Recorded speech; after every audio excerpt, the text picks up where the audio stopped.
Aujourd'hui en Alsace, nous sommes dans une négociation qui a démarré depuis le mois de mars, une négociation qui est en lien avec le dispositif conventionnel, notamment sur l'aspect des accords autonomes qu'on pouvait mettre en place dans les territoires, ce qui nous aurait permis à nous de pouvoir maintenir nos acquis sociaux au niveau de nos territoires, que ce soit le 67 ou le 68. Il faut savoir qu'aujourd'hui, il y a des enjeux importants qui se posent à nous, c'est notamment deux aspects qui sont importants et qui sont devenus très rouges au niveau de notre intersyndicale.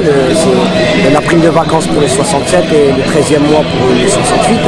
C'est quand même un aspect de rémunération. À l'heure actuelle, l'inflation est à un certain niveau et que les questions de pouvoir d'achat n'ont jamais été autant d'actualité aujourd'hui dans le pays.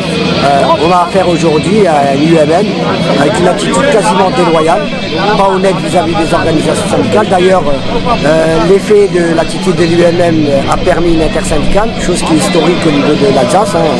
C'est la première fois que les organisations syndicales arrivent à se mettre d'accord sur un sujet, un point commun, qui est notamment nos garanties collectives au niveau du département, 67 ou bien 68.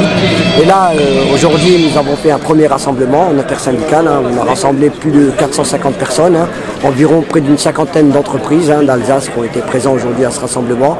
Nous avons été reçus en délégation par l'UMM Alsace. Elle ne bouge pas d'une ligne, elle reste sur des termes déterminés. Elle nous propose un accord autonome sur 2 ans à durée déterminée. Et nous, ça ne nous convient pas du tout. Donc c'est pour ça que là, on a décidé aujourd'hui de continuer cette intersyndicale.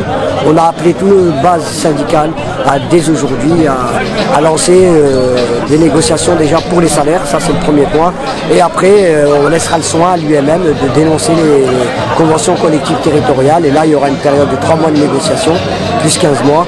Ce qui nous donnera le temps à nous de continuer avec cette intersyndicale et de peser avec le rapport de force, parce que les salariés de la métallurgie comptent bien se mobiliser pour maintenir leurs acquis, leur 13e mois, leur prime de vacances et aller même au-delà si possible.